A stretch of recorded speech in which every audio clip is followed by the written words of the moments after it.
Doug, welcome back to 10% True. It's great to see you again. Yeah, you too. I guess I didn't bore enough crap out of you last time, Steve. So we've come back for a bit more. I got a very high threshold for that. So okay, well, I'll see what I can do today then. For the audience at home, if you have not watched part one, go back and watch that. I'll put a link in the description somewhere, or there'll be a link somewhere on the screen at the moment. So it won't make sense to you if you're listening to this and you don't understand who Tug is, because he's not going to do another intro. So go back and have a look at the first video. And then just as a reminder, please like and share this content if you think it's any good, and feedback to us if you have anything you wanted to ask Tug. I'm sure if you leave a question in the comments, he will drop by and attempt to answer that for you. And similarly, if you think it's good, then share it with other people who you think might get a kick out of listening to Tug tell his stories. So with the administration out the way, Tug, there was one thing that you talked about in the last episode, and today we're going to round off your career flying in RAF Germany, some of the detachments you did out to Cyprus and the Falklands, and then you returned to the UK and some of the experiences you had there. But before we do that, I felt a little bad that in the last episode you had made a point of saying that the NAVs never really get the recognition they deserve. And I never called you on it in terms of saying, well, why is that? Or what is it that they did to deserve that recognition, if that's not a strange thing to say. So would you start maybe by telling us a little bit about the relationship between pilot and NAV, and what it was exactly that the NAV was doing that was so important? Yeah, so we're a twin-seat aeroplane, and we spoke last time about why I ended up going to a twin-seat aeroplane, and I think those pilots that have flown twin-seat see the true value of flying with somebody else who's actually helping you. And we had this old adage that 1 + 1 had to equal at least equal at least 2 in the cockpit. But generally, when you flew with somebody else, there was almost like an obligation that you gave your very best to that other person in the cockpit. And I'm sure I was better on quite a lot of trips because of the support that I had from navigators. If you look at an aeroplane like the Phantom, I'm guessing it's similar in things like twin-seat bomber aircraft, but there was a bit of almost a real brotherhood between fighter crews in my experience. Even when I was flying with navs I didn't particularly get along with on the OCU and my second squadron, it was always that, as I've said before, when the canopies come down, we give our best for each other. When I first started flying with navigators on the OCU, even though I was being assessed, I was astounded that there was somebody in the cockpit that was actually helping me to operate the aircraft, because prior to that, whenever I've flown with somebody else, it was an instructor who was assessing me. Now, these navs, the staff navs, were assessing me at the same time, but they were under pressure to perform as well. And I've done a couple of backseat rides in the Phantom. It's horrible, absolutely horrible black hole. And they crouch over this radar screen with a couple of a control panel and a hand controller. And it's a hard job, especially when you've got a chimp finger baboon like me in the front who's raging the aeroplane around at a high G with little or no respect for either the aeroplane or our bodies inside it. So the job that they did was just incredible. I've no idea how they did it. Finding a target on the radar, on that old style radar, was very, very difficult indeed, and took real skill with the scanner, with the various gains that the navs played with on the radar. I've flown my own radar in other aeroplanes, more modern aeroplanes, and it was a dream. You know, the thing, you had to search in the right place, but the radar did it for you and presented it in such a beautiful manner. It's very easy to do intercepts. So these guys in the back, most of their capacity is taken up with finding that thing on the radar, assessing what it's doing on the scope, backing it up with the mental maths as well. Incredible skills to be able to do that, and then also communicate to me in the front what they're seeing, what they're doing, what I need to do with the aeroplane the intercept work, to make the shots work. So that was the OCU. Then I went to Germany, where primarily we were down at low level in a hot, sweaty environment, and they were doing the same thing. But of course, the radar didn't perform quite as well at low level. They had always the ground to take into consideration. Whenever their head's down, they feel the manoeuvring of the aeroplane, and they have to have an awareness of whether I've put the aeroplane in a situation where we're not going to get out of, and we'll end up having to eject, as has happened a couple of times. So I stand by everything I've ever said about navigators, particularly in the Phantom. I don't have that single seat mentality. I've flown single seat. I enjoyed it, but there's just something very special about sharing the experience with somebody who is trying to be as professional as you and is probably more professional than you. So I've always, why wouldn't you speak these people up? I mean, I've flown with some navs who have sucked the situational awareness out of me and I'd spent a long time trying to manage them. I can guarantee there's a lot more navs have had that experience with me when I was a young pilot. So there's a lot of give and take with that. But I made it my mission in the book that I wrote to focus on the navs, because they were the people that I flew with predominantly.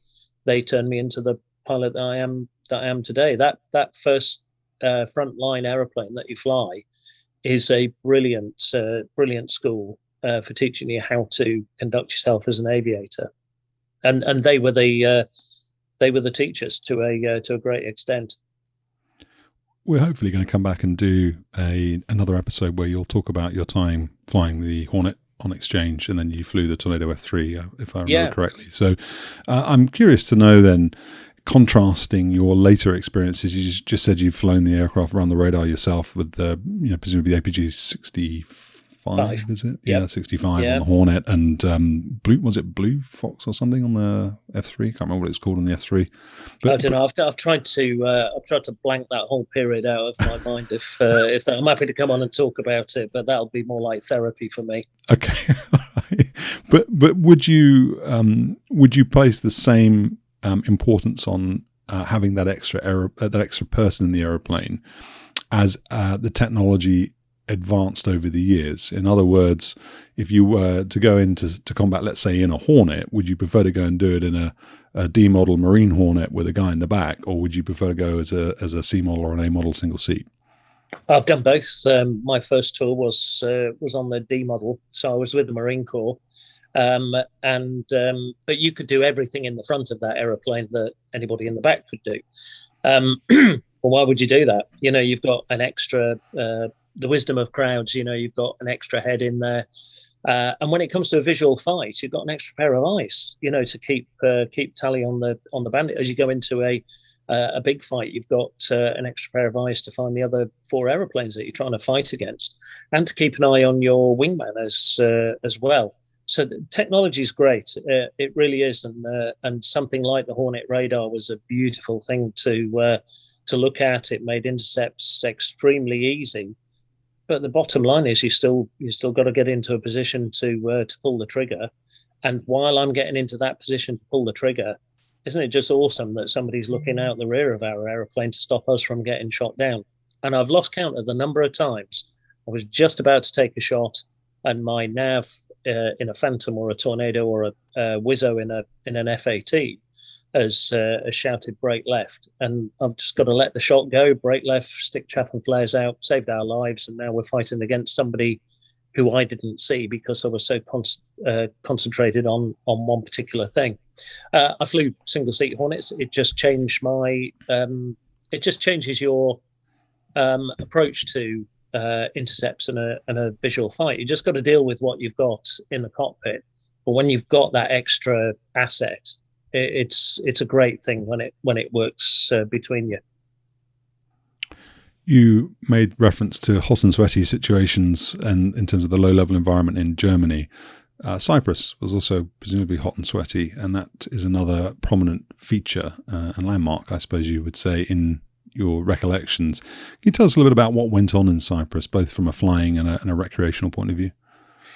Yeah, so Cyprus featured a few times, I think, for me. First off, we went there on a Ranger.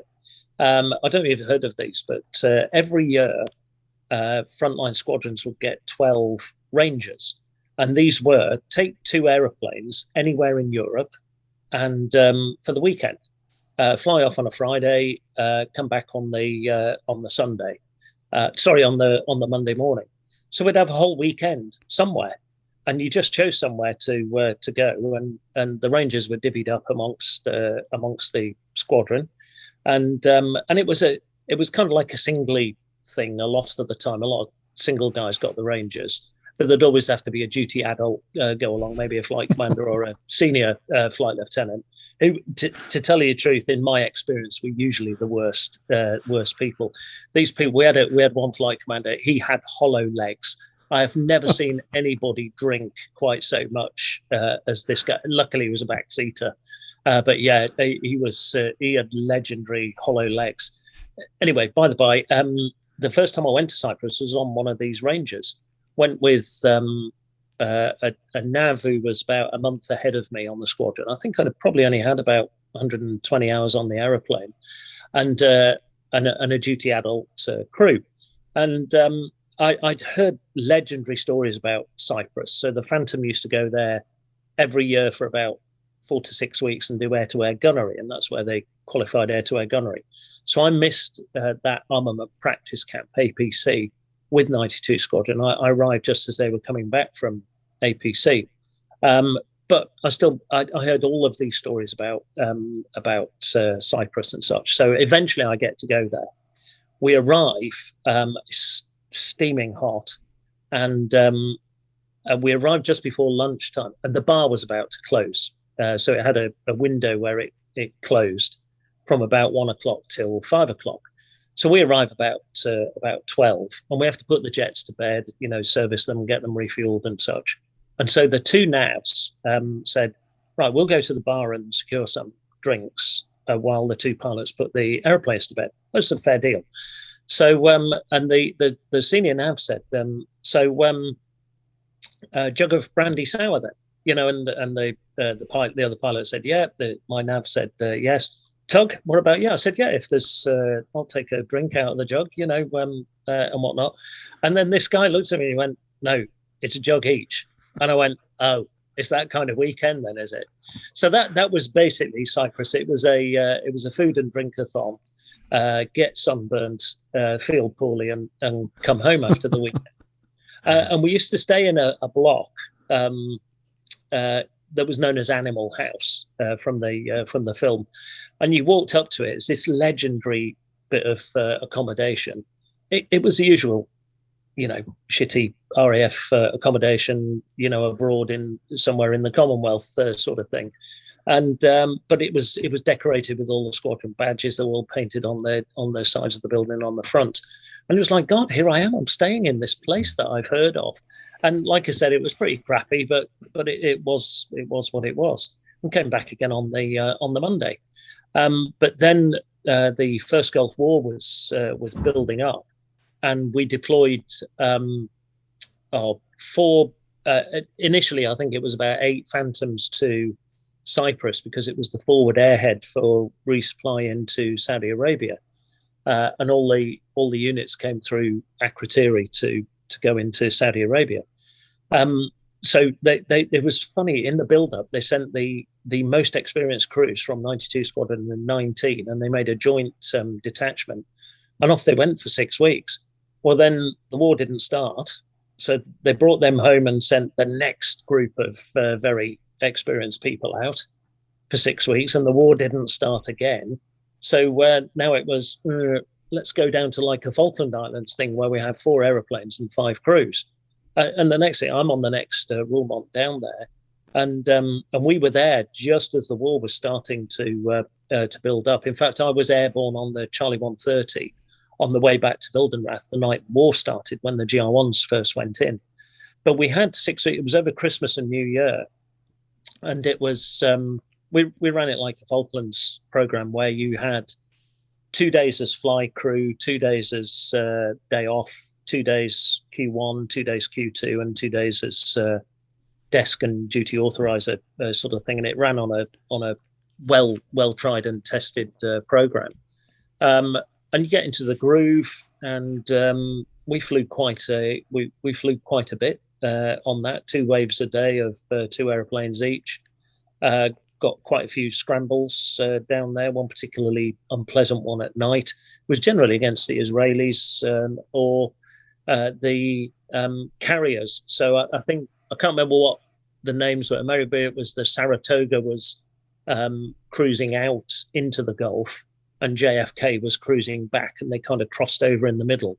Well, we fought F-14s and F-18s off those carriers, working them up basically for the war. And in the evenings, it was classic Cyprus. It was you go down to the local kebab house and have the sort of meze kebab that was almost like a rite of passage in Cyprus. We drank a fair bit because we were almost like Brits on holiday, and we got into the groove of doing that Falklands style program, which is. It was almost like in our blood because we'd done it so often. But it was a great debt, and like I said, I got more scrambles down there than I did anywhere else. So I was really into it at that point. I was reasonably experienced at that time as well. I had quite a few hours under my belt and felt as though I was on top of my game.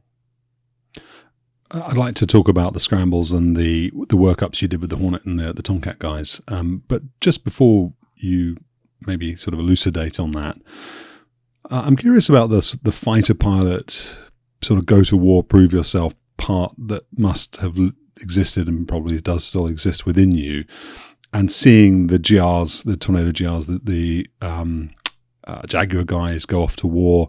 I know the F3s went more as a sort of token gesture. I understand they didn't have any IFF. They had no chaff flare. They had no real warfighting capability. There was some kind of bar cap that was kept right at the back. Yeah. Everything would have had to have gone to shit for them to have actually done anything. So, but as a sort of proud Phantom driver, how did you feel about your airframe not being involved in Desert Shield or Desert Storm as it became when the war kicked off? What were the emotions and the thoughts around that?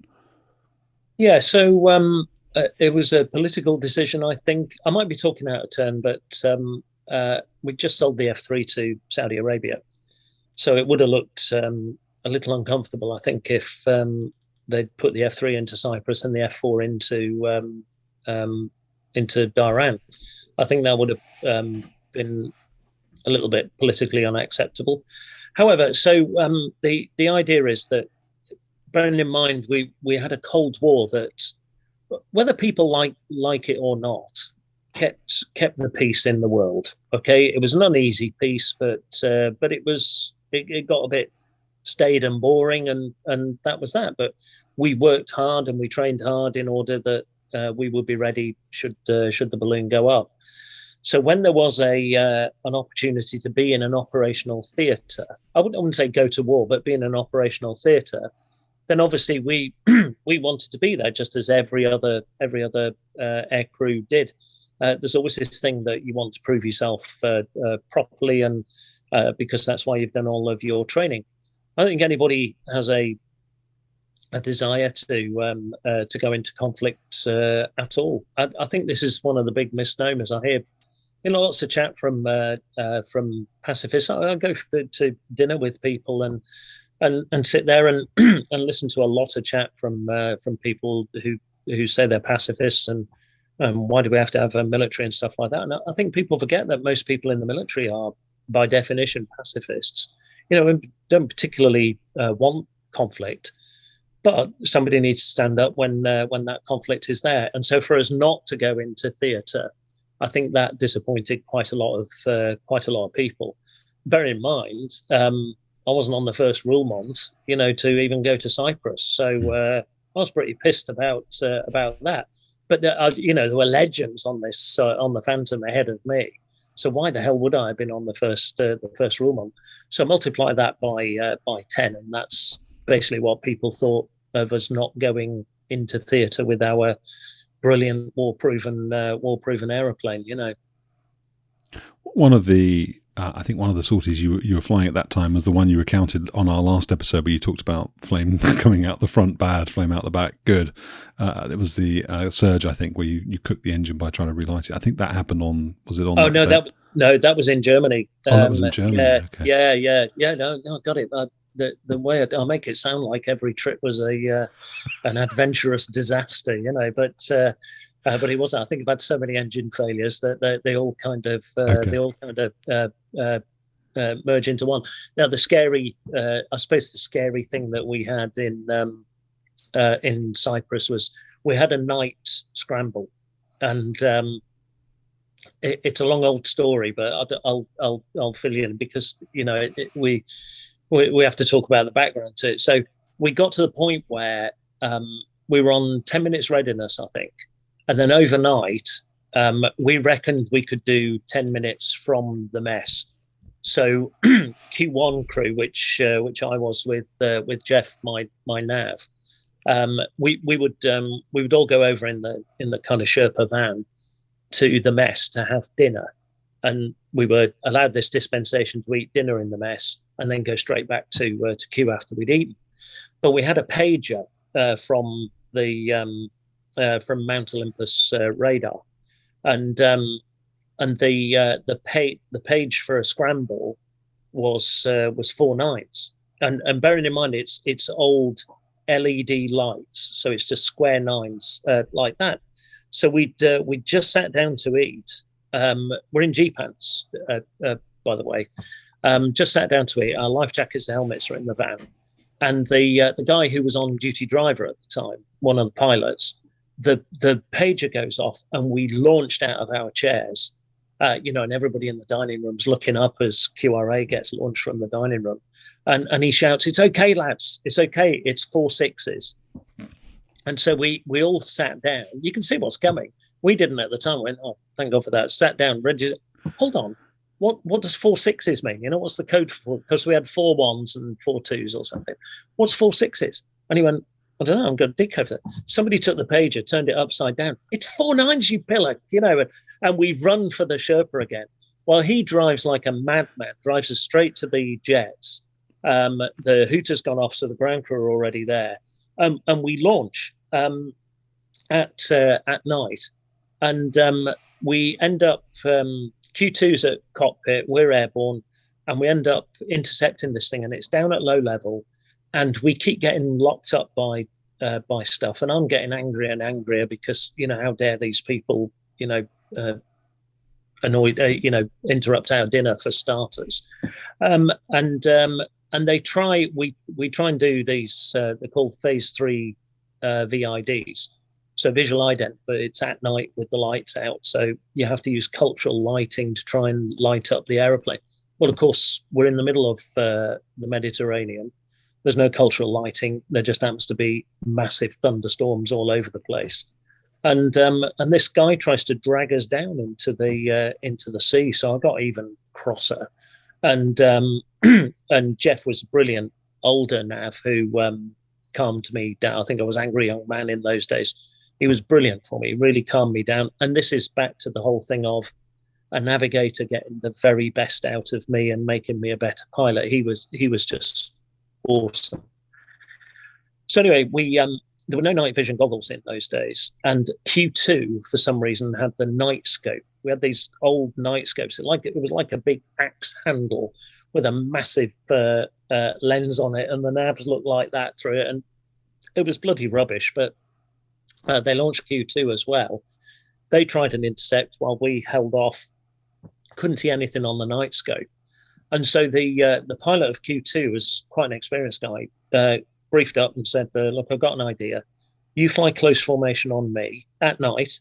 I'll fly a VID, and then I'll tell you when, but I'll put the burners in, and I'll just fly up like that and try and light this guy up with our afterburners." And I thought it was planned stupid, but we had no other option at the time.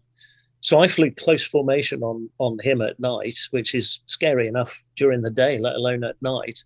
He flew a beautiful smooth visual ident. So his nav was awesome on the radar as well. Into about 300 yards from this aeroplane, and I just locked on the instruments as he said. It counted down to 3, 2, 1. He put the burners in. I went straight onto my instruments, and my nav Jeff looked out, and it bloody worked. And he pulled up like that, and the afterburners lit up this Israeli Electra. We made the ident, and then we were short of gas and had to go straight line home, while Q2 shadowed them for a bit. And on the way home, we had no gas to play with at all. We were in the middle of a thunderstorm, and this unholy blue light was coming up the front of my screen, and was inside the canopy and around the isthmus. Could take my glove off, put my hand up, and it was almost like I could touch it. It was St. Elmo's fire. I'd seen it once before in flying training, but nothing like this. I mean, it was spectacular, and it took my breath away. And then we got struck by lightning, which, because St. Elmo's fire is one of the bloody precursors to let you know you're in a thunderstorm when you're about to get struck by lightning. And then we got struck by lightning on the right-hand wing. And so my moment of euphoria at touching the hand of God, with the heavenly blue light, turned into something not quite so pleasant. And we managed to we got back down on the ground safely, but that was, I'll tell you what, give me a massive engine surge any day of the week rather than struck by lightning. It was pretty scary, but that's that. Did it trip all your generators and stuff offline? Did you have to reset and everything, or did the airplane just carry on doing its thing? Don't even remember. It probably just, do you know what, being the Phantom, it probably just kind of looked at the wing and went, got another wing. That's it. Do you know what? You kind of get the impression it maybe looked up at God and said, "Is that the best you can do?" Because you should have seen the shit we've just been doing, mate. It was. I suppose it was that sort of thing. Tell you the truth, I don't remember. I think I was probably shitting myself at that point. Did you as a unit, or did the RAF ever make any contact with the Israelis to say, what are you playing at? I mean, that's not a particularly friendly thing to do, to try and drag you into the sea. They must have known who it was that was shadowing them. They must have known you were going to try and go and find out who was in that airspace. Way above, I suppose, way above my pay grade, Steve. I don't know what goes on at those exalted levels. I mean, I think I was angry because a few days before we'd intercepted an Israeli, oh God, what was it? I can't remember. My mind goes blank. Sort of thing the Americans launch off the carrier with the E2. The E2. That's yeah. So we intercepted an E2, and it was all very pleasant. We're all waving at each other. They were flying extremely slowly, so I was fully armed Phantom going across like that, hanging on the compressor blades. And we kept going round and waving at them, and then to be almost dragged into the sea by something, wasn't quite cricket, I guess. I actually had to look that up. I had to look up what an Electra was. I'd never heard of it. So, and if you go to Google, maybe my Google skills are just not that good, but I found I couldn't find the Electra on first try in Google. So I wondered whether or not it was because of the nature of the aeroplane and the nature of the mission it was conducting that meant that those sorts of things were, acceptable to them. If maybe, or maybe it's just that's what we called it, and it was difficult to find because it was, that maybe that name's not really attached to it formally somewhere, and it is such a long time ago that they were about that maybe that was it. Yeah. You also talked about the Hornet and the Tomcat guys, and I loved the way that you approached flying against the Tomcat, which I suppose on paper has all this capability that you didn't. Can you describe a little bit about? And you talk about this a couple of times, actually, sort of sneaky tactics, tricky dicky behavior around not just flying against the US Navy, but also when you were going to go and do I think you called it a Volkswagen. No, you didn't call it, you called it Mercedes. Oh, Mercedes split, yeah. Mercedes split. So even when you're flying against your own squadron, you're doing the same thing. But can you talk a little bit about what you did against the Tomcats, and how it is that you were ingenious enough to be able to defeat them initially, at least. Yeah, let's come back to the Mercedes split though, because that is a sortie called 1v1v1, where you fight against two other aeroplanes, but they're not fighting together. We're all 1-for-1. It's the most fun you can have with your trousers on by a long shot. So we'll come back to that. But yeah, I learned from another navigator. We were out in a place called Decimamanu, where we go to do full-on air combat in clean aeroplanes. And it's where a fighter squadron really bonds. And it's my most favorite place to fly is Deci.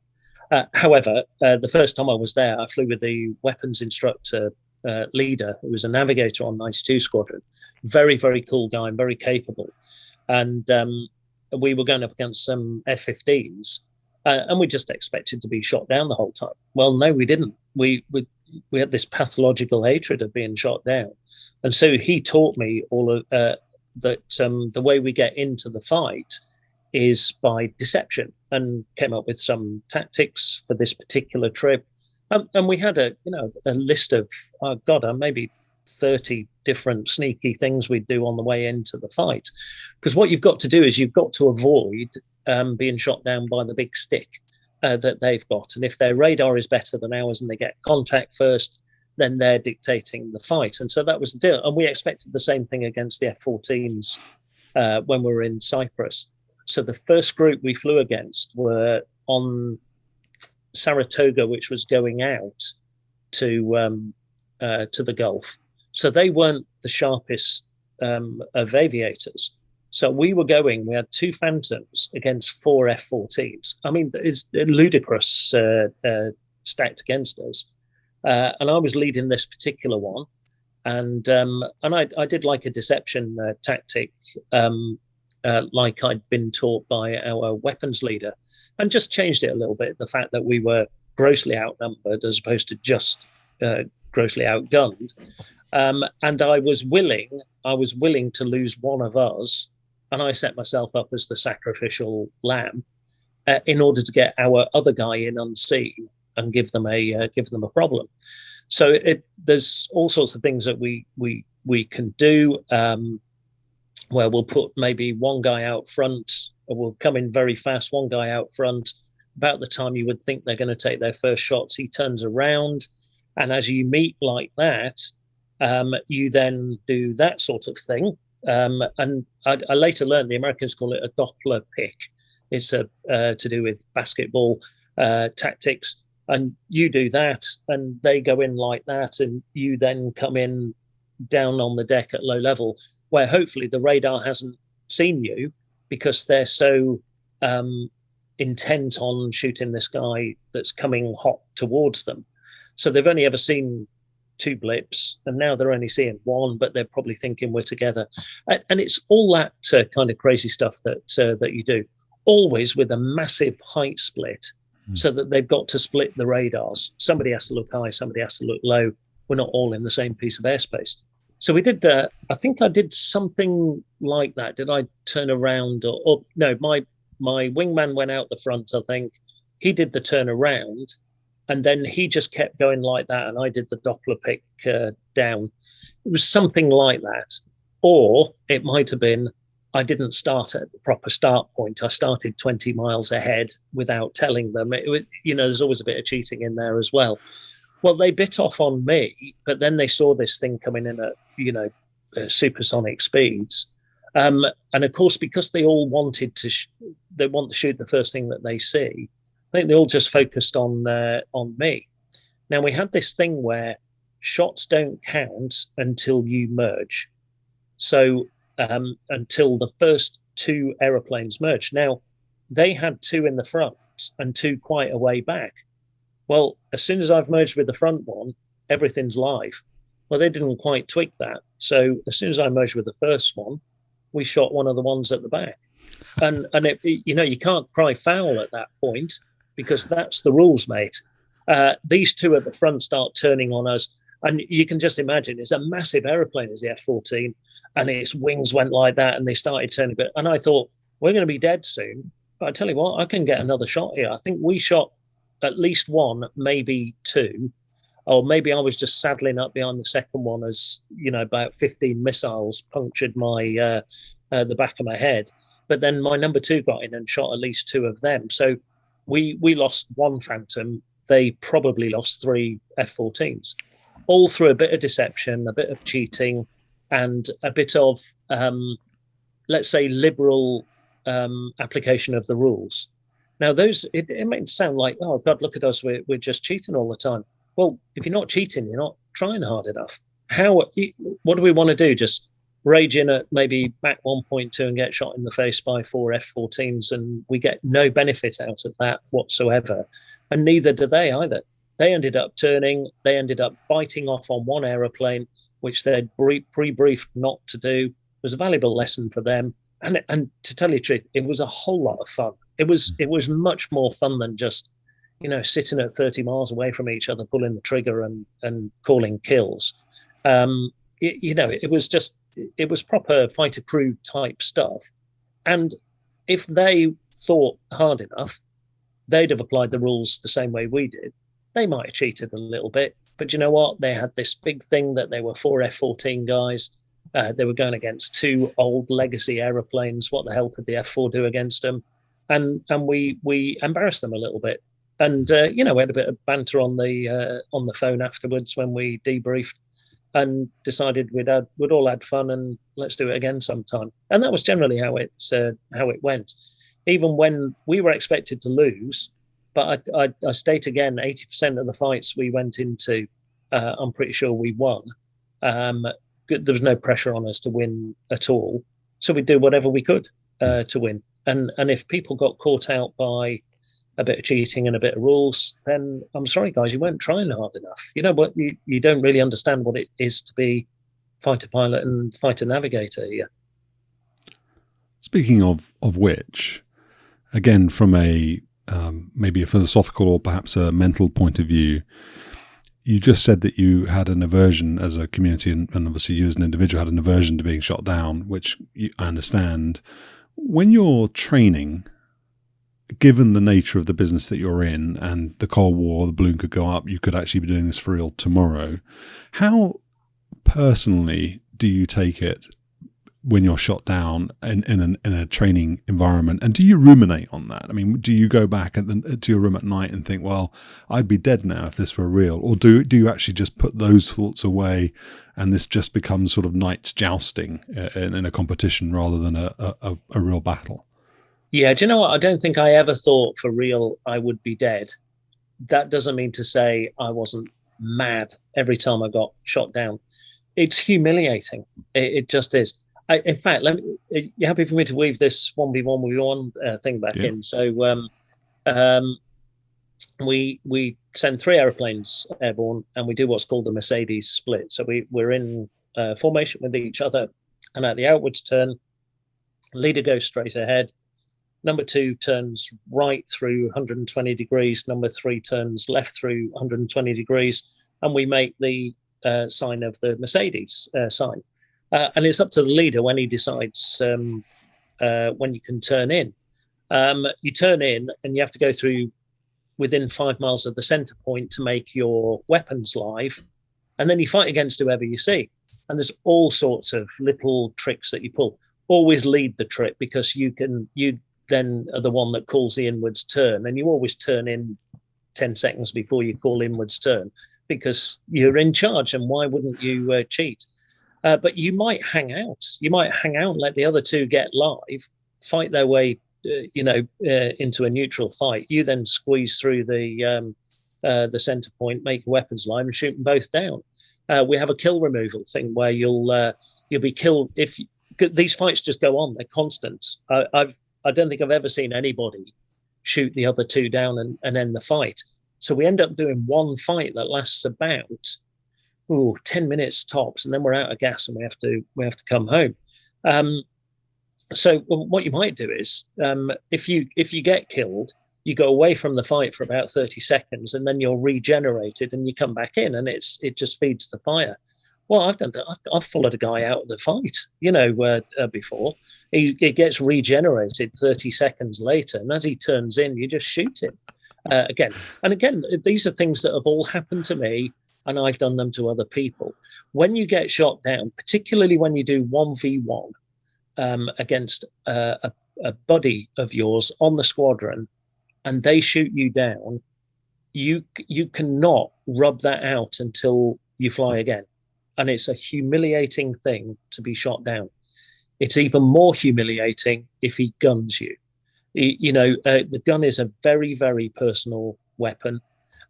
You have to, it's quite difficult to actually get into position to gun somebody. And so it's almost like the guy is saying, you know what, I couldn't be bothered to waste a missile on you. The bullets are cheaper. I'll gun you. That's it, because I can. If somebody guns you, my God, you're wearing that until the next trip, until you can gun them or shoot them down or shoot somebody else down, just to take your anger out on them. So I always took it personally. I think if you didn't take it personally, you probably shouldn't have been in that cockpit. But I suppose, again, I think you'll see through both of these interviews, I was pretty naive. I was a young kid, and I was naive about the grander scheme of things. I didn't once think, oh my God, I would be dead for real there. Because, tell you the truth, we didn't rate the Soviets. That was it. If they managed to shoot me down, I was having a hell of a bad day, and so was the rest of the Air Force. So we had this confidence that we could take them on. But if one of my buddies shot me down, I just loathed it, hated it.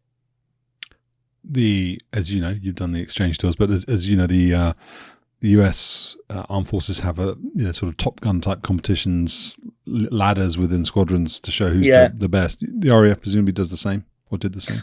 I've seen one squadron that had an air combat ladder. When I was teaching air combat, I owned the air combat phase and the air defense phase, and I deliberately didn't put a ladder in there because it wasn't good for the students to see that. However, what I constantly did was bantered that come and see me. I'll teach you how to beat any instructor on this squadron, sort of thing, and we'd have banter in the crew room about how those trips had gone. Bearing in mind, there's a little bit of balance that we used banter to help students get over poor performance, particularly in air combat and such. Work up a bit of aggression with them for next time, but all light-hearted, never abuse or anything like that. My final squadron was on Tornado F3, and we didn't have an air combat ladder, but I introduced a banter ladder because there were some people on the squadron who were superstars at banter, and some who were just, oh my God, they sucked the joy out of living every day, yet convinced themselves they were the funniest people on the squadron. So I set up a banter ladder, and because I set it up, I could put whoever I wanted at the top and down at the bottom. It was banter in itself, to do that. But I have seen the air combat ladder on other squadrons. Just never got into it myself. On the F4, I wasn't really that good at. I'd have been at the bottom of the ladder most of my time on my first squadron, because we had some superstar pilots. We really did. I was going to ask you what made those superstar pilots so good. What were the qualities? You're very open and honest about going through this and this being an experience and building confidence, building maturity, building experience, building capability as you go through this journey that you're on. But notwithstanding experience, what were the qualities that those people had that you observed that you felt were contributing factors to their success? I think overall, compared to me and my at the start of my Phantom time, is that this is going to sound wrong, but just the fact that they had many more hours on the aeroplane. Those many more hours on the aeroplane, hours are just a number in a logbook. Okay, people go, "Oh, I've got 5,000 hours."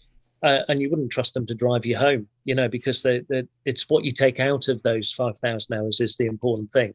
So the hours themselves are not important, but those people that had those hours that were contemporaries of mine, maybe 2 years ahead of me or something. So I would look on them as my generation. The reason they were so much better was because they had that confidence and they knew what they could do with the aeroplane and not depart it. Whereas I was still feeling my way, I think, with that. There were some guys who had 2,000 hours on the aeroplane that had they had feel and touch that I could only ever dream about, in the future. But some of them didn't have the raw aggression that I think I had when I got in the cockpit. That I had because I struggled in flying training early doors, and I failed a couple of trips along the way. I think I had this true drive and enthusiasm, and that I was going to make it come hell or high water. This is what my dream was, and I was gonna do it. And so I worked really, really hard to get where I was. Now that gave me an edge over some people, because I truly thought that I wanted it more than some other people. And some of the guys who were older, had lots of hours on the airplane, had seen it all before. They relied on their handling and their experience, and it's not just that. Air combat is not just that. It's a mindset thing. It's what have you got in your heart? How much do you really want to get one kill on this trip where we do 4 fights? And I would throw everything into the first fight. I would cheat if I could. I would throw everything in, because if you win the first fight, nothing else matters on the trip. You can beat me up 4 times after that. Don't care. You died on the first fight. I didn't. That's the only one that counts. Turn myself inside out on this thing. Try stupid, almost like deception type stuff against people who were much more experienced than me, but in the same aeroplane. I'd try anything that I could to do it. And you know what? The Navs lapped it up. And I was always amazed that Navs got so much into air combat as much as the pilots did, because they if they get shot down, the bullets are hitting them first. They're going through their bodies before they hit mine. So why wouldn't they be as into it as me?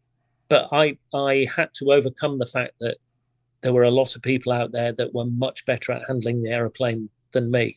Therefore, I put more into the manoeuvres, the thought of what we're going to do at the merge, and how do I offset it. If I'm leading the trip, I can manipulate stuff so that I'm coming out of the sun, which makes it harder for them to see me, or I come into the sun so that when we merge and cross, if I climb up into the sun, they might lose tally early in the fight, and then it's I've got all the advantage. So I play around with all sorts of stuff like that when I was leading a trip, and I would think about all of that wider ranging stuff rather than just the pure handling of the aeroplane, which I think a few guys relied upon. The Phantom is infamous, of course, for its adverse yaw, and it was interesting hearing you describe how you would sort of pre-visualize what you were going to do. Did that include, how far the stick was going to come back into your lap at, a certain point? If you're fast, can you pull it all the way back into your lap? If you're slow, to what degree did you sort of chair fly or sort of mentally fly these sorts of things beforehand? So when I did armchair flying, when I was learning air combat, I did a lot of armchair flying on it. So we're taught set piece maneuvers, high speed yo-yos, low speed yo-yos, rolling and flat scissors and stuff like that, and the defensive maneuvers to those. So I do a lot of armchair flying on that. Don't remember doing a whole lot of it on the Phantom, apart from a bit on the OCU when we were taught high and low yo-yo and lag pursuit roll as a set piece and a guns jink. But when it came to just a bit of 1v1 on the Squadron, I didn't once think, I'm I don't have the imagination to visualize properly. I don't think anyway, but I never once thought I'll be pulling the stick back. This is what it will feel like. I can smell the rubber of the oxygen mask and the oil leak that no doubt we'll have in this trip. I couldn't do that stuff, but I would definitely think about what maneuver I would try and pull. Whether I was a big advocate of using the vertical, a 3D fight rather than the Americans. I think when they teach air combat are a little bit more stayed in their turning circles and what's the best speed at the merge to fly your best rate of I never did that, and actually I don't think we really taught air combat like that in the Royal Air Force. We taught basically fly the hardest that you can within the limits of your aeroplane, sometimes just outside the limits of your aeroplane, but look out of the window and fly the picture that you see. And we taught people to recognize the picture of the fight. So your whole world in the fight is the bandit and the ground. So an awareness of where you are above the ground, because that's all the potential energy you've got, awareness of your speed. But what is the bandit doing? You can fly the most accurate aeroplane if you like in the world in air combat, but if the bandit doesn't want to play that way, then it was meaningless. So I was always taught to be looking out of the window, looking at the bandit. What's his nose position? What's he doing here? What's he doing there? Choose the appropriate maneuver that works at that point, which is what you do when you first learn air combat, and then it becomes a much more, I believe, a freestyle setup. Now, I think Typhoon is taught in a very American way, air combat, and I'm sure if any Typhoon pilots are massively bored and happen upon this interview, they'll be shaking their head saying he doesn't know what he's talking about. But this was a kind of different era, and that approach worked for me and worked for a lot of my contemporaries as well.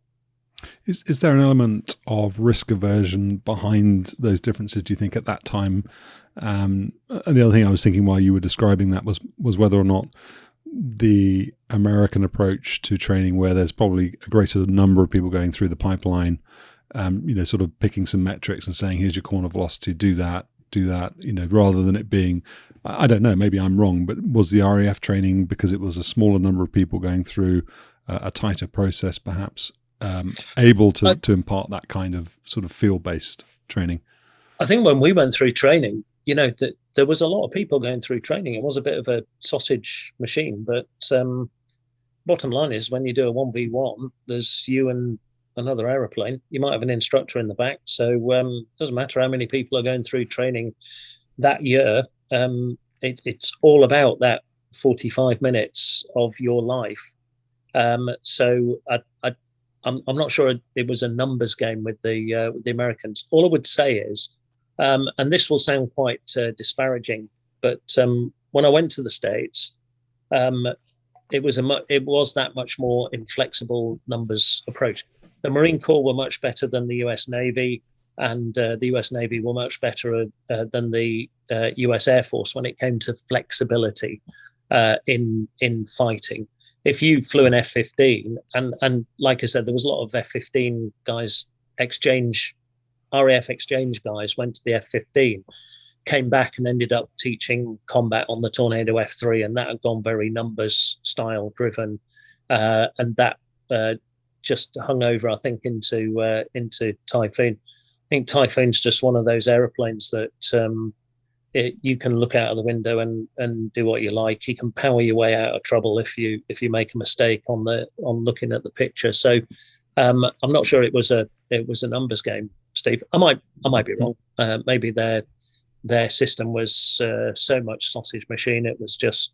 We always said the US Air Force system, the US flying systems, produced a wingman at the end of flying training. We didn't. We produced a pairs lead, either at ground attack or in air defence. And you came out attack weapons, scarred for life. I think I've mentioned that already, but pretty sharper than you were going to be up to maybe 6 months on your first frontline squadron. So we had a different approach to flying training altogether, I think. I wanted to ask one more question about the sort of within visual range fighting that you did in the F4. When you did that Mercedes split, then how far away typically would you get a tally on another F4? You've talked about when you just said when you do air combat, it's sort of where's the bandit, where's the ground, those are your world. You've got two other bandits to find now. You presumably have some idea where they are, but how easy or difficult was it to get a tally on them? And would you typically require the aid of the radar in order to do that, or what was it like? It depended on the day, so we were flying grey Phantoms. So normally in the Med, if it was a beautiful blue day, if you could hide up in the sun, then that's what you would do. You'd go high to give people a problem seeing you tally there. If it was a bit more overcast, the sea was, everybody thinks the Med is beautiful and blue. On an overcast day, it's grey. Perfect place to put a grey Phantom. So that's why if you're leading the Mercedes, to tell you the truth, even if you're not leading the Mercedes split, you turn in early anyway before the turn in for combat goes. And then, the nav, we're talking short range radar work here. This is where the navs really earn their cash. I would turn one particular way in order to get tally on one particular guy, and then I would hope the nav would be looking for the other guy on the radar to give me situational awareness. Bottom line is we've all got to go through the center point or within 5 miles of it, and if we all decide that we're going to get live straight away, we're all going to arrive there, and it'd be like a knife fight in a telephone box. Getting tally is not going to be your problem. Separating from the fight to use weapons is going to be the problem.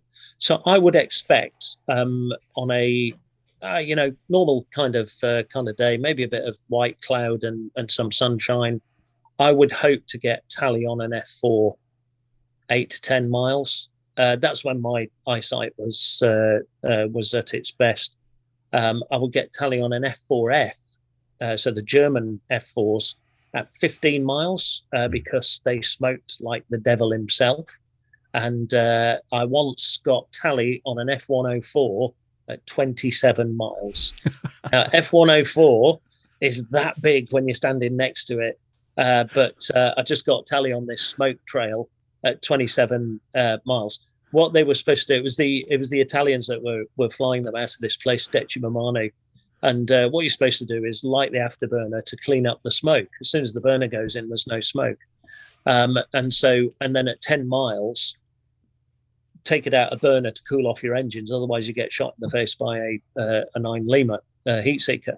But these Italian guys, if they put the afterburner in, starting at 50 miles away, by the time they got to about 30 miles away from us, they'd be almost doing Mach 2, and they couldn't run the radar in time to get a head-on shot if they were doing Mach 2.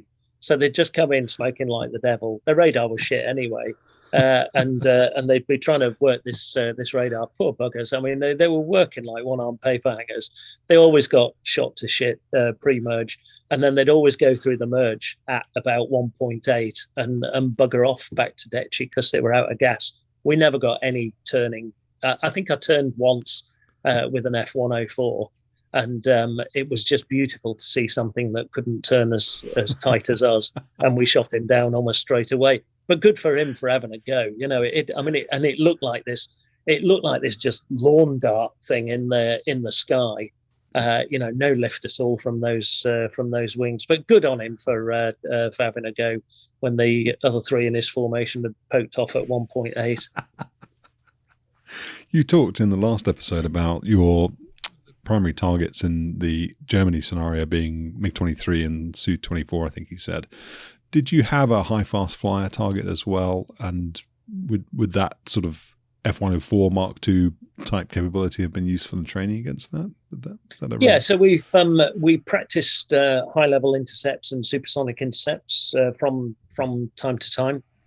We're looking at MiG-25, MiG-31, Foxbat and Foxhound. My very first scramble on Battleflight in Germany, I think they identified it as two MiG-25s coming in high level into the German towards the inner German border. We were launched, cleared supersonic to go and intercept these things. So we did have that capability and that responsibility. But I think everybody knew that when the hordes came across the inner German border, it was all going to be avoiding radars at low level. I'm sure they would have done a multifaceted thing at lots of levels, but we'd have been down there plugging those gaps between the Patriot mezzes. Another detachment that you did, which is very noteworthy for a couple of reasons, which maybe you'll describe, was the Falklands. So you would have been going there 8 or 9 years after the Falklands War itself. This would have been late 80s. Falklands was 81, so 82 Falklands, was it? Okay. Yeah. So yeah. 8 or so years. 8 years. 9 yeah. years. So yeah. And I suppose some of the memories would have been fresh in terms of how that conflict had gone. Before you talk about the experience of going down there, could you give us an overview as to what the threat was in terms of Argentine capability or intent? Because it was a small flight, wasn't it? Was it, you said already, 4 aircraft and 5 crews. Yeah. What was the purpose of the detachment, and what were you expecting to potentially face? So I think if we go back, I was in lower sixth school in North Yorkshire, and our form teacher was a really nice guy, a biology teacher, but massively left-leaning, as I think lots of activist teachers were in those days. And they'd just sunk the Belgrano, and he came into school. And bearing in mind, I'd already declared I wanted to join the Air Force as a pilot at this point, and was working, towards that. And he just came in and said the whole thing about the torpedoes they used to sink the Belgrano could have built X number of schools and such like that, which, is probably not what a teacher should be spouting anyway. But especially, if they were built the shit schools that anything like the one I was at, it'd be an absolute waste of money. So it was kind of in my blood, was the Falklands. I watched it all on TV, and I thought, God, I'm only a couple of years from joining up with that. So by the time I got down there, when Phantoms first went into the Falklands, they were flying out of Stanley, and it was temporary runway, and every landing was a cable. So it was almost like they were landing on a slightly larger aircraft carrier. By the time I got to the Falklands, we had Mount Pleasant Airfield that had a runway as long as the hell's bells, East Falkland. You could land on it and almost take off on it again without turning around. That's how big it appeared to be compared to Stanley. So we went there. So by the time I got there, it was the 4 aircraft, 2 on queue permanently, and the other 2 able to fly in a spare. But plenty of aircraft shelters down there. So should times of tension increase, plenty of space to resupply and bring loads more Phantoms down, if that's what they chose to put in there. So I think by the time I was there, the idea behind 1435 flight was a detached flight down there was it's a show of force sort of thing. We were showing the Falkland Islanders, who truly believed that they were British, that the country actually gave a shit about them, and why shouldn't we? They've declared all the time the Falkland Islands is British, the people there identify as British, and therefore they deserve our protection. So, but you can't keep 2 squadrons of fighters down there ad infinitum. So it went down to this 4 aeroplane program. The threat we figured was, for us, Skyhawk would be the air-to-air threat.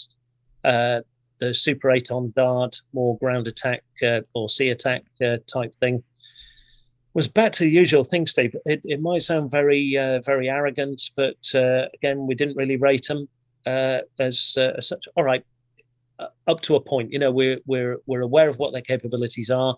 We're aware that they, on stopwatch, map, and compass, they made it all the way from Argentina to a couple of rocks in the middle of nowhere, and shot some stuff and sank some stuff. But there were no Phantoms down there at the time. Would have been a different story. We had the radar sites there. We can find them at much greater distance. We can intercept them at a much greater distance. Unless they're going to launch the whole of the bloody Argentinian naval wing at us, 4 Phantoms can pretty much take care of it. And that's true. What I truly believe. And and it's not like we're going to get caught napping again. There'd be a build-up of intelligence. There'd be more Phantoms down there at the start. I suppose my arrogant thoughts were that during the Falklands War, a load of Harrier pilots managed to see off the Argentinian aircraft. So we had Phantoms much more capable than the Sea Harriers and the Harriers that were down there, and we were specialist air-to-air. So it was usual thing. Come and have a go if you think you're hard enough, because we know what we're doing. And we had some good tactics, good SOPs, and really, capable people. I think a lot of people have been around a long time on this Phantom. It was proven, and we thought we were as well. So I didn't really see it as a, oh God, we need to be on our guard here because unless we get caught out, sort of thing. You talked rites of passage earlier when you talked about Cyprus and Chris Kebab and that sort of thing, the Animal House. What rites of passage were there in the Falklands Islands then? Oh dear God! So there was a bar, unofficial bar, which was the fighter bar called the Goose. It was just a couple of rooms knocked together at in our bit of the accommodation. You only got invited to the Goose if you were a good guy or girl, and we'd have legendary bloody drinking parties in the Goose. Generally, it was always trying to be shut down. So you get some new flipping admin in who was OC admin who'd always try and close the unofficial bars, and the Goose was always top of their list. The reason they wanted to close the Goose was because we never invited them up there because they were all arseholes, So it was only people that never got invited to the Goose that wanted to close the Goose. Another rite of passage though was a flying rite of passage, which was on the west side of East Falkland. The southwest side is an area called Lafonia, and it's like a billiard table. It's as flat as you can get on a rocky island like that, and that was where young pilots went to see how low they dare fly. And we launched one day. I had a newly promoted navigator in the back. By promoted, I mean he'd been promoted to authorizer. We were still both flying officers. Can you get this? Flying officer, fighter crew. He was the duty adult, and the other jet went US, and we were airborne as a singleton. And when we were airborne as a singleton in the Falklands, you just raged around as fast as you could and as low as you could, and you do all these outrageous fly pasts at the radar sites just to build a bit of morale and at some of the settlements and such. But one of the things was you go down to Lafonia and see how low you dare go, and he said, right, come on, Tug, let's see how low you can go. And this is a nav, it's just putting his trust in me. I think I set the rad out at 40 feet and eased myself down, turn around, came around, eased myself down. And the rad out light went off at 40 feet. And I was down there, and I was basically just shitting myself. I wasn't a capable airport pilot at that point. I was just not hitting the ground, And we kidded ourselves that, come the war, when we go across the border, to sweep for the bombers, we're going to have to be this low to avoid SAMs and stuff like that. That's what the justification we used. But yeah, I've got to 40 feet, and I think I pulled up to 80 feet. I thought I was going to have a stinking nosebleed. It just looked so high, and I think I got. I had this thing in my head that I'm okay at kind of 80 feet. And you're just not, we go up and down Falkland Sound and San Carlos Water at 50 feet or so with the afterburners in. And because we had the big fat Rolls-Royce engines, they sat down by about 2 degrees. I think they were angled down by about 2 degrees. Well, you could put the full afterburner in and get rooster tails up behind the aeroplane in the water. So these were the kind of rites of passage that that you did in the Falklands. Got to one day, I was leading a pair of aeroplanes against the Charlie 130 tanker that was down there. We'd tank from it and then do intercepts against it. And I think it was about 150 feet. And my number 2 flew underneath me, and I thought, my God, we've gone feral here. We really have gone feral. And that's why they only sent aviators down there for 6 weeks at a time. The poor ground crew had 4 to 6 months. They'd send the pilots down there and the navigators for 6 weeks because they didn't want us to get any more feral, I think. There was an incident there that sort of runs contrary to the spirit of that then, that involved your break chute, and maybe you'll discuss that in a minute. But I wondered, what was the leadership philosophy around that then? So limit the amount of time that guys spend down there. That's one thing that they can do. But there was no attempt to actually outright ban that kind of flying. Nobody was saying, if we catch you, you'll be on the airplane back and you'll lose your wings or anything like that. No. I mean, if you got caught doing outrageous stuff, you'd get a bollocking. That was it. I mean, it wasn't quite the Wild West. I make it sound like it. In fact, some of the stuff I saw, it absolutely was the Wild West. Take that back. It absolutely was. So outrageous low flying, and then we get a new OC ops had come in. So down there, you had a station commander who was a Phantom pilot or nav. You'd have an OC ops who was a Phantom pilot or nav, and they would quite often come over and kick one of the pilots or navs out and fly with us. So there was a bit of oversight. Some of those pilots were some of the most outrageous ones I think I'd ever seen flying anyway. So some of the oversight was, let's say, flexible at best. And then you get an OC ops posted in who everybody hated, and then he would insist on flying with us, and you were always on your best behavior when you knew that guy, because rather than be aircrew, he had to run the whole of ops, which meant all the air traffic controllers, the fighter controllers and stuff like that. And some of those guys came in and thought, well, I've got to be whiter than white and stuff. And the easiest target was to just slag off the Phantom crews down there, even though they were Phantom themselves. Well, all that happened was they got a miserable bloody reception when they came over to fly with us. They thought they were joining in with 1435. They were part of running around the flag boys and all that sort of stuff. And we just treated them as an outsider, something that we had to put up with, something that was in my aeroplane. It was that sort of thing. But if you got caught doing stuff, it depended on who was OC Ops and the boss at the time and the station commander. I had my first boss in the Falklands. What you have to understand is the squadron leader boss goes down for 4 months to have some continuity.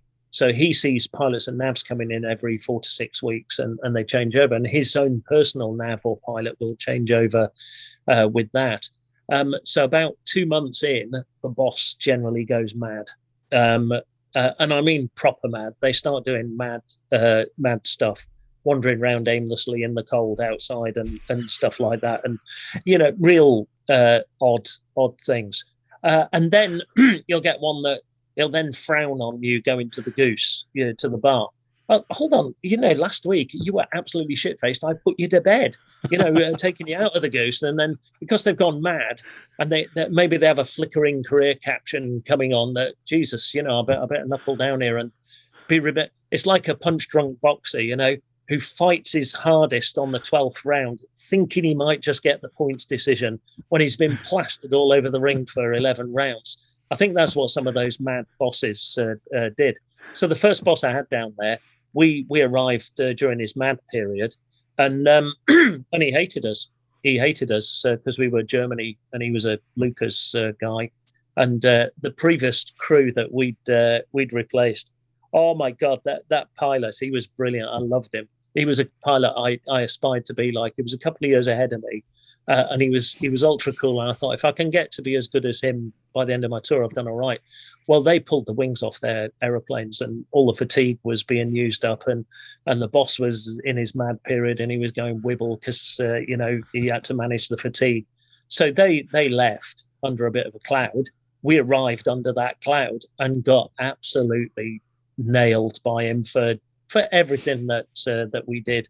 And because we were a flying officer crew, I suppose we were easy to be picked on. We didn't do ourselves any favors as well. Made a couple of mistakes, that we got bollockings for, that we probably deserved. One that we didn't deserve, and and that's how it goes. Swings and roundabouts. But yeah, what was the original question? If you got caught screwing around in the aeroplane, you got bollocks. And a couple of mates of mine got sent home. Got sent home for crashing an exec's party. Actually, just completely unrelated to flying, and it's a bit mad down there. It's not real, and a lot of has-beens end up down there getting promoted and going down for a year. They call themselves the permanent staff, and they think they're going to make a career out of it. When actually, you sometimes you just want to say to them in the bar, "Do you understand why you've been posted down here for a year? It's because we couldn't get you any further away. It's 8,000 miles away. If we'd got you 12,000 miles away, we would have done. So you're not going to make a name for yourself down here. But they always try to." The incident that I referred to and you just referred to was around your drag chute on landing. Can you quickly give us a summary of what happened? Yeah, God, this is going to be like therapy for me, Steve. This brought it home to me that not everybody's the same. So we landed. We were a singleton. We landed, and what we would normally do is we'd get off the runway, and then pop the drag chute so it landed on the taxiway, and there'd be a recovery crew would pick up the parachute and take it back to the squadron. So this particular day, we were the only ones there. We landed in pretty shit weather, and there was a strong crosswind, and air traffic said you can drop the chute on the runway. So okay, we got to the end of the runway, we dropped the chute. Now what the navs used to do was they had a mirror up here, and they would look in the mirror, and they could see the chute billowing as the wind took it away from the aeroplane. So my backseater called chute gone because he couldn't see the chute. It looked as though it had gone. Actually, what it had done was it had gone completely across with the crosswind, gone completely across the back of the aeroplane. So he couldn't have seen it. Maybe if both of us had looked out the right-hand side, we could have seen the chute billowing that way. But that's not something that you would normally check. He looked in the mirror, chute gone is what he said. So I turned right, which is how we were going to get off the runway, and then we were told to drop the chute and then backtrack. We were told we could backtrack on the runway rather than use the taxiway.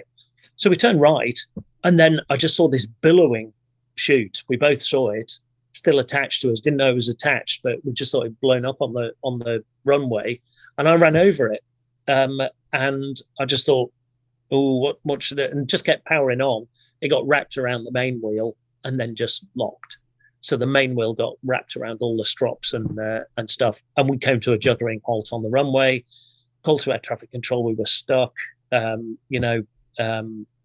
to shut down on the runway. Fire crews came out with the ground crew, cut the chute out. We're standing there in the cold weather, thinking, "Oh God, this is embarrassing," sort of thing. And that was that. Expecting that we get massively bantered for this. Well, we got back to the queue shed where we worked out of, and the other crew that were on queue said, "Boss wants to see you up in his office." And that was a walk across the windswept bloody taxiway, So we walked across still in our flying kit, and he gave us this bloody stand-up bollocking about unprofessionalism and typical Germany, this and this. And he obviously had a bit of an axe to grind. The bottom line is, I wrapped the drag chute around the bloody main wheel. I told him what the circumstances were. I thought they were mitigating circumstances. And then he said this. So his personal pilot was the duty aircraft officer in the tower. And he said, "Well, I've just spoken to such and such, a guy I now have called Snitcher forever, evermore." He said, snitcher called me and said that you deliberately drove over your own chute, and I said, boss, why would we do that? Yeah, I don't know. It's typical Germany, And then he went into a mad kind of rant sort of thing. So I thought, well, we did screw up here, but there are circumstances why we screwed up. We didn't. You make it sound like we deliberately drove over our own chute, which is what the guy in the tower was telling him. And from then, I just thought, oh my God, this is the first time another Phantom guy has knifed me in the back. Okay, I've had this all through my life. I can't stand it when somebody knifes me in the back. Come up to my front and punch me in the face with something, and I can deal with it. But I couldn't deal with that, and we still had another 2 weeks on this debt with these two idiots, and it was an uncomfortable situation where, my God, this guy's got it in for us. What do we do? Well, what we do is we wait until we can get our revenge, because there's one thing that fighter crews do exceptionally well. It is hold a grudge. And I can hold a grudge for 30, 40 years if I need to, but I will get satisfaction. And we got satisfaction on the very next, I think, 2 trips time. We flew against that crew and absolutely cheated like crazy and absolutely beat them up. And then took a kind of quiet, smug attitude in the debrief. Didn't lord it over them, but they knew. They just knew. And it was an unpleasant situation to be in, but we did what we always do. We knuckled down and we got our revenge, and it was sweet as anything. Did I told you that was therapy, didn't I? Look at that. I feel elated. It's like something's been lifted off my shoulders. You look years younger now as well. Oh, thanks very much. Yeah. Do you think the Germany thing was a little bit of a theme in our last conversation, and you're going to talk a little bit about your experiences going back to the UK when they closed Bodenrath and your squadron there. You went to your second Phantom squadron that was in the UK. But do you think that Germany was behind the snitching? Do you think a sense of jealousy, envy was behind that? Or do you think that person... I don't know. I mean, he had nothing to be jealous of. He was he had maybe 2 tours on me. He was a very, very experienced guy. Had nothing to be jealous of. The pilot who dobbed us in, he hadn't been to Germany though. So therefore, in our eyes, he was crap. That's just how we were. But it wasn't as bad as that. I joke about it now. That whole Germany versus UK thing. I don't know what his deal was. Maybe we were just the flying officer crew, and they expected us to screw up, and we were easy pickings. Or maybe I look at it from my biased point of view. Maybe I did deserve a massive bollocking for it, Steve. Who knows? It's just at the time, I thought it was a bit unfair, and I wasn't going to put up with it. Looking back on it, I still can't even see why you would justify dobbing somebody in like that, or how you could justify it. But you talk a little later in your book, and again, if you're listening at home and you haven't already bought it, buy it, read it. It's fantastic. But you do, and there's lots that we're not talking about, so there's a reason to go and buy it. You're not going to get all the stories on this podcast, but you talk about Tug, when you go back to is it 43 Squadron you went to? 56 went to at Wattisham. Yeah, I got both numbers wrong. That's embarrassing. That's all right. We didn't rate either of them anyway, so you could have said 21 Squadron. Who cares? There's some reference there about. I love the charming introduction that you made to the squadron boss. About sort of reporting for duty, but then it sort of seems that it turned sour a little bit. Was that about Germany? Was that about just a new influx of guys who were more capable in the squadron, and was that just about doing things differently? Was it about cliques? What? Yeah, don't get me wrong. I didn't think I was more capable than anybody when I went to 56. Again, there were a lot of superstars on 56, and overall it was a great squadron, and it was a really good time. I arrived and did a bit of Battle of Britain stuff with the boss. I didn't know the boss from Adam. We'd had a brilliant second boss on 92 Squadron, and I was gutted that I wasn't going to be flying for him again. Went in and flashed up a salute, and I actually said to him, "Permission to join your squadron, sir," which I thought was very Battle of Britain. His face broke into a massive grin, and he said, "Permission granted." And I said, "I'm Tug Wilson," and he said, "Well, I'm," and told me his name, and that started a lifelong friendship. That handshake started a lifelong friendship with that boss. And he went on to air rank, and I served under him again in a ground tour in Saudi Arabia. It was my last tour in the Air Force, and I'd have walked over broken glass for that guy. One of the flight commanders was mad, but good mad, and he was my flight commander. And again, really nice guy. And then I went in to meet the rest of the guys on the squadron. 7 of us moved back from Wildenrath at the same time from 92 Squadron. 4 went to 74 at Wattisham, and 3 of us went to 56.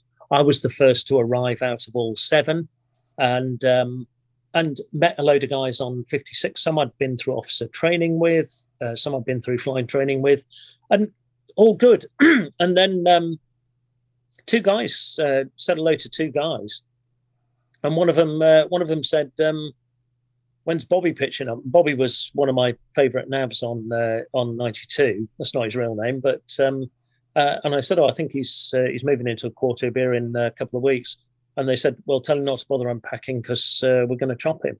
And these were 2 UK guys who'd never been to Germany, were pairs leaders, whereas we were, I said last time, we were 8 ship leaders, 16 ship leaders on cap and such.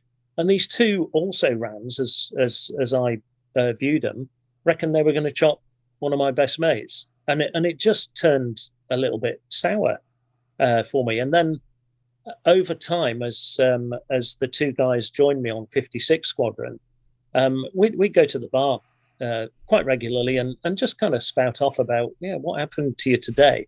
And it's human nature that you remember all the bad things. All the bad things are the markers in your life. It's just a human nature thing.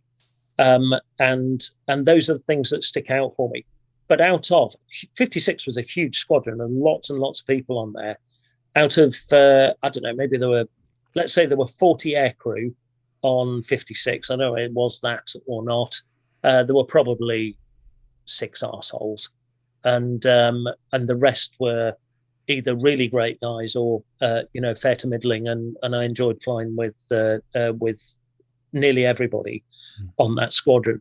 But I only the markers of the bad things, and those are the things we need to talk about in order to release the stress that that those minor bad things bring. Unfortunately, we went on a joint maritime exercise deployed to Lucas.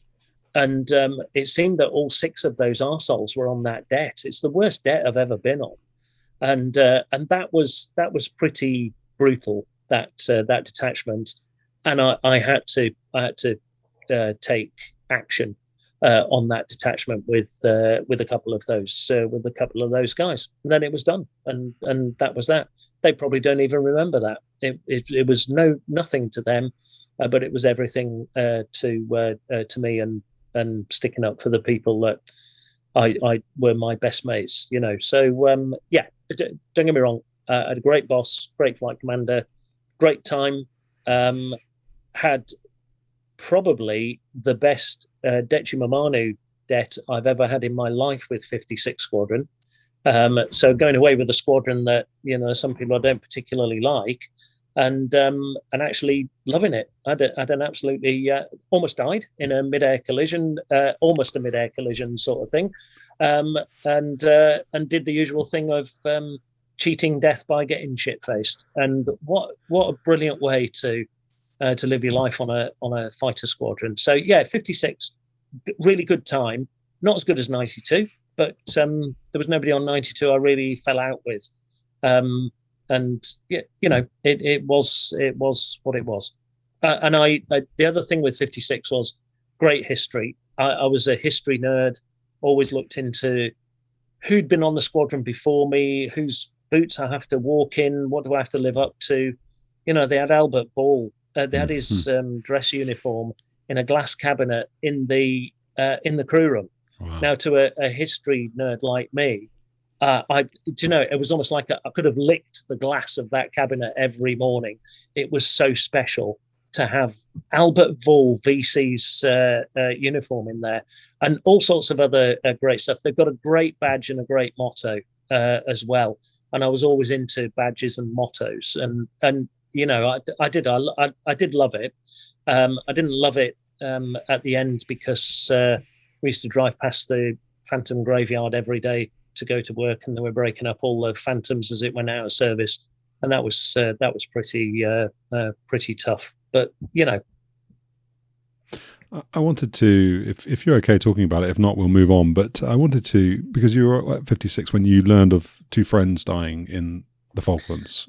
Yeah. Are you able to talk about that? Not so much around what happened, but as, you know, what your reaction to it. One thing that's sort of missing in, I guess, your book, not missing, because that sounds like you know, it's incomplete or it's not satisfactory, but it's not there at least, is sort of any sort of introspection around mortality. And it's a common question I ask guys who did your job, whether or not, and it's interesting, in the first interview, you talked about being offended that somebody would say, well, you're all going to get mortared if the Russians come over. It's like, fuck you, no, we're not. And you talked a lot about not thinking about too deeply about, you know, getting shot down, other than it being a bruised ego from a training point of view. Yeah. But was that the first loss of friends that you had experienced? Did it bring home to you that it could have been you? Do you start, as you become maturer and you become older, do you start thinking about your mortality? Does it have an impact on the way that you fly? How do you handle that experience, and what did you feel about it? Yeah, so I think we all had a sense of like we were indestructible. It wasn't until years later when they discovered this heart condition that grounded me that I found out I wasn't indestructible. Up to that point, I pretty much thought I was. Whenever we looked at accident reports, quite often you would read an accident report and go, idiot, you know, chuck it on the table and say, that'll never happen to me. You would pick out some positive things from accident reports as well. But a number of people I knew died. Some of them died when I was in flying training. I think flying training was a pretty desperate time. Maybe a 10 to 15% chance somebody on your course would die through the whole of flying training, including OCU. People I've gone through training with had died on Buccaneers, flown into the sea. A couple of guys. One guy had died in a Hawk at TAC Weapons, and it was around us, but this was the closest I'd come to it. So the pilot had gone through training 2 courses after me at Valley. I met him at Valley, and he was legendary. He was a young guy, but his personality was 100 times the size of his body, and he was quite a big guy as well. Perfect for the Phantom. Perfect personality for the Phantom. The navigator was much more experienced, and he'd been one of the staff navigators at TAC Weapons. So each TAC Weapons squadron had a couple of staff navs, and they'd sometimes fly with the students to say, hey, this is what it's like flying twin seat, you know, and such. And they always did the program as well, and they were the student friend. So those 2 guys were student friend, whereas a lot of the instructors were just bastards to us. So the navs would look after you, put an arm around you, and that. So it was one of those guys who went in the back of the aeroplane. I was station duty officer at Wattisham, and it said, was I a flight lieutenant? I might have been flight lieutenant, but would the station duty officer, I think it was, contact OC admin. So it's never good when people tannoy you. So I just thought, oh God, I'm in the shit about something here. Rang up, OC admin will meet you in the anteroom in the mess now. Got to the mess and I sat down, and he said, there's been a fatal accident in the Falklands. And my heart just sank because, you know, not there's been an accident, there's been a fatal accident. And I said, who was it? And this is what he said. And I know what he was trying to say, but it was just wrong. And he said, it's okay. It's a Germany crew. So it's two of the guys from 19 Squadron who were still out there. And God, I could have punched him in the face. I know what he was trying to say, but, you know, he didn't know I'd just come from Germany and whatnot. But for goodness sake, have some nous. You know, this is a brotherhood across the whole of the fleet. You know, we might slag off other squadrons, but we're all in this together. And then he told me who it was, and I just went, I shuddered, you know. And then I was SDO. Now, what normally happens is, so I have to stay sober all night because I'm on duty.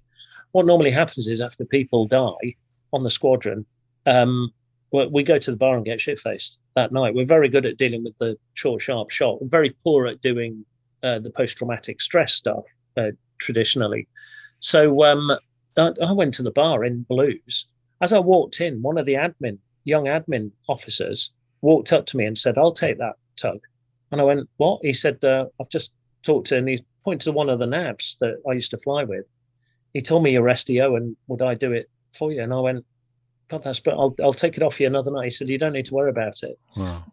Gave him the SDO's bag, went back to my room and got a flying suit on and went and got absolutely shit-faced. So we have this kind of wake thing, and it's, you can do what you like in the bar. You can cry your eyes out, which I think I did that night. You can get shit-faced, which I absolutely did. You can sing dirty songs, which again I did. And you can say anything you like and it stays in the bar. And one of the most beautiful traditions that we have is all of the drinks are bought on the bar books of the two guys that have died. So you drink to absolute destruction. And then there's a beautiful tradition that the mess writes off those bar books afterwards. So the mess basically pays for the drinks, and it's just a lovely thing that happens. So I got put to bed at because I was reasonably close to the pilot. I got put to bed, I think, about 5:30 in the morning. Maybe somebody sat up with me on vomit watch because that's what we did with our buddies. I got up at 4:30 in the afternoon, maybe threw some food down my neck, and I flew the next day at 8:30 in the morning, because you've had your whining, you've had your crying, we've done our period of mourning. Okay, let's go fly aeroplanes, and nobody really dealt with the post-traumatic stress stuff. There was then a memorial service months later, I think, over at Wildenrath, and the Air Force put on a Charlie 130 out of Wattisham. We all piled on there in our number one uniforms, wives as well for those that were married. They flew us to Wildenrath. We went to the memorial service. No coffins because they never found the bodies. The pilot's wife was pregnant. And she walked in, and I swear to God, everybody just burst into tears.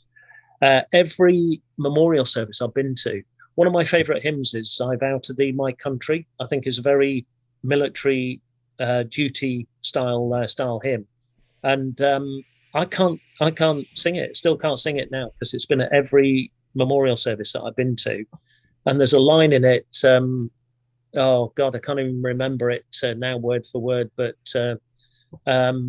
it's about laying your life down, lay your life down on the cross, a sort of thing, to pay your duty. And I can't get past that line because I start crying every time. So it has had an effect, and it does have an effect on you. But as far as me facing my own mortality, no, that took a serious heart condition before I even considered that. Lays upon the altar is the line from "I Vow to Thee, My Country." That's the one that gets me going. But yeah, I never once thought about my own mortality. Another personal question. We can sort of move on again, if you don't want to talk about it, but at that point, were you married? Were you building a family? Was there any pressure externally to you to say, actually, I'm worried about, was there somebody else saying I'm worried about it? Were you having to start to think more about other people, or were you able to solely focus on yourself? No, I was single. I had a girlfriend at the time. We ended up getting married later on down the line, towards the last couple of months of my time on the Phantom. we got married. But at that point, I was still single. Yeah, I was in a committed relationship, but this is going to make me sound like I'm some kind of robot, or died through the wool military type thing. It's not a cliche to say that the two separate sort of lives that you lead. You lead a normal domestic life that you do normal things in, with your buddies, with your partners, girlfriends, or whatever, and then you lead your proper life, which is the brotherhood on the squadron and the connection that you have with the aeroplane. And I'm sure lots of people pilots will look at this and do, it's just bullshit. We're not as cut and dried as that. I was absolutely cut and dried. Red and yellow are my colours. That's what's in me. My blood is red and yellow. It was red and white when I was on 56 Squadron, and that was my life, and that was my brotherhood and my family, and the rest of it was a support to that function. So I had no pressure. My family, mum and dad, they revelled in everything that I did. I think they were more bothered, Steve, about the terrorist attacks from the IRA than they were whether I was. I don't think they could comprehend that I was going to have a problem in an aeroplane or anything like that. But there again, neither could I. I couldn't comprehend that I was going to die in an aeroplane, and I didn't. So I didn't feel any undue pressure that changed the way I approached flying the aeroplane or my life. If I had, I wouldn't have drunk half of the booze that I'd drunk. I wouldn't have flown hungover. It's that. The life was everything, and I gave everything to that life. And if stuff got in the way, then it absolutely took a back seat to that. We're drawing to a close here, but I wanted to just ask two more questions. And the first is to sort of ask you how you felt or how you approached the end of your time on the Phantom. You've already talked driving past those graveyards at Watcham. The RAF was clear it was getting rid of the aeroplane. What were the emotions, and how did you handle the process of bidding the aeroplane farewell? I hated it. I did it. I managed to leave the Phantom maybe 4 months before its ultimate demise. I missed out on some outrageous flypasts and parties, but I took an early retirement from it to get a golden opportunity, and that was to become a TAC weapons instructor myself at the newly formed unit, TAC weapons unit up at Valley. I did that because I didn't want to go to the Tornado F3 sim for 2 years and then fly the Tornado F3, which is what was happening to a lot of Phantom guys. That was on the cards. So I thought, why not go and try and teach some stuff? It always matures you as an aviator when you teach, and it absolutely did. But it was also my best chance of getting an exchange tour. A lot of exchanges were going from TAC weapons slots. So that's what I did. I thought I'll take a bit of pain and live at Valley, and because it's my best shot of an exchange. And if it happens, it happens. If it doesn't, well, so be it. At least TAC weapons is a good job. Anyway, so I'd drive past the graveyard. We'd see these cranes bashing these aeroplanes to bits. All of the stick tops were sawn off and given to bloody engineering officers and senior officers and whatnot. People had never flown the aeroplane, got stick tops on plinths and stuff. We got nothing from it, other than, you see, I always say to people now, when we go to Phantom reunions, and I was at 92 Squadron reunion not so long ago, and we say, there's people that have flown it and the rest can dream, because there was something special about it. There really was. And so what if I didn't get a stick top or a nose wheel or even a remove before flight thing from that graveyard? It doesn't matter, because what I've got is all in here and in here, and nobody can ever take that away from me. Those memories and those feelings, and it kills me to this day. We were we were at the top of our game, and we had an aeroplane that still had plenty of life left in it, and it what the hell were they thinking?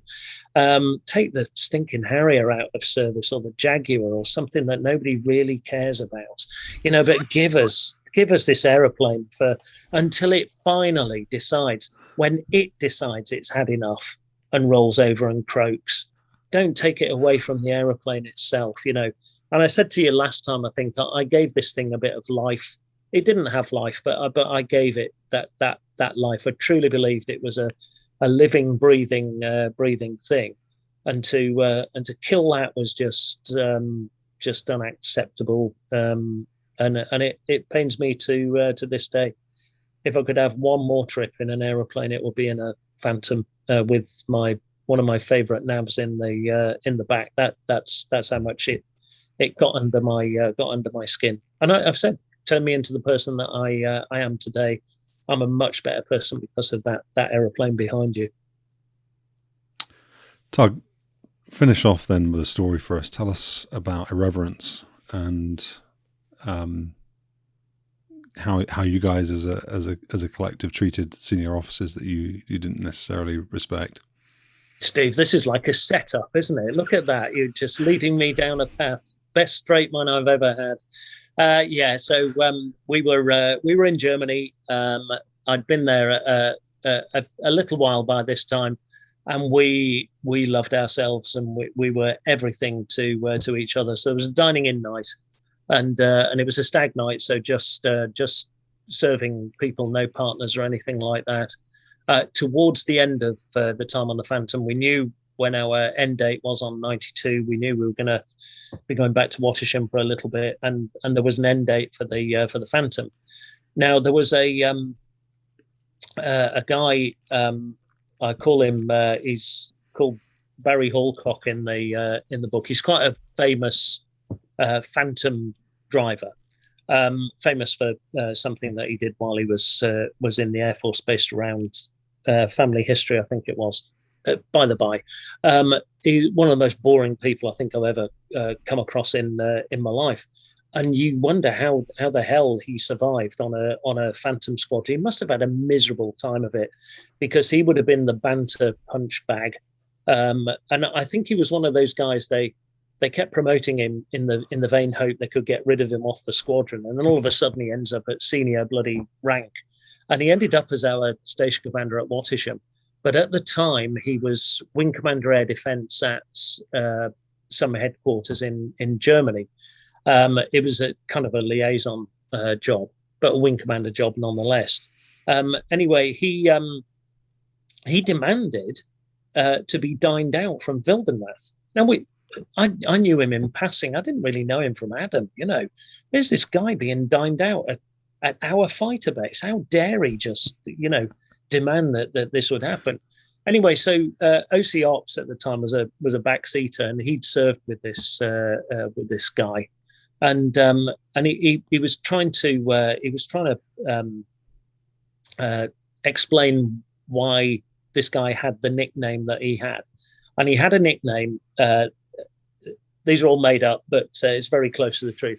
He had a nickname called Mozzie, because when he spoke quite quickly. When he answered his phone, when he was a squadron leader, he would say, "This is squadron leader Hallcock," but he would say it so quickly.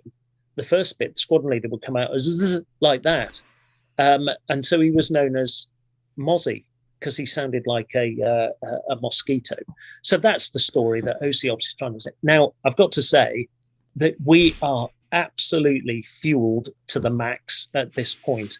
We've toasted the Queen, and it was almost as bad as people were necking the port out of the decanter, rather than pouring it in the glass. That's how steamed we all were. And there were a lot of junior officers, a lot of flying officers and such. And so we're just getting restless. And when our crew are not stimulated, we become disruptive. It's a pathological problem that we have. So there was all sorts of banter flying around, and it was all a bit rowdy. OC Ops gets up, starts to introduce this guy, and we know it's going to be a dreadful speech and whatnot. So he said, So I'd like to introduce now Wing Commander Hallcock. Now, he's been known as many names during his time in the Air Force, and everybody's going, yeah, and stuff like that. So all getting out of hand. He said, and he's trying to say, but the one he's known as is Mozzie. He said, but the one that we all know and love him as is, and one of the junior navs on 19 Squadron, at the top of his voice, shouted, Barry Smallcock, like that. And we absolutely wet ourselves. The whole place collapsed. And we were just howling at this. And OC Ops just looked at him with a face like thunder, because OC Ops is the president of the mess committee, and this whole thing's getting out of hand. He's lost control. He just looks at this guy and he goes, out, like that. And the whole place went quiet, and we were just sniggering. And he went, out. It's the first time I've seen somebody thrown out of a dining in night. And he got up and walked out with the saddest look on his face. And we just gave him a round of applause and cheered him as he walked out. And you know what? Normally, if you've been sent out of a dining in night, that's it. It's disgraceful, like being sent off. You would go straight to bed, and that would be that. This guy waited in the bar for an hour and a half.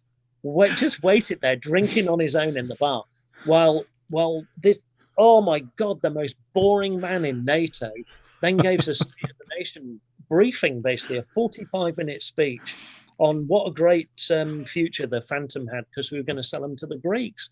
Like we gave a shit, And anyway, couldn't get to the end of this speech fast enough. And it was bang, bang, things over. We raced to the bar. And there was this guy. I mean, he could barely stand up because he'd just been drinking on his own, drowning his sorrows. And he was a hero for the rest of the night. Just don't come here demanding to be dined out and then bore the crap out of us, mate. Great times. Thank you for sharing that. And for sharing, that's my favourite story from the whole. I tell you what, you're not going to get that in a normal aviation memoir, are you? Barry Smallcock. All right, okay, Tug. Thank you so much for coming on the channel again.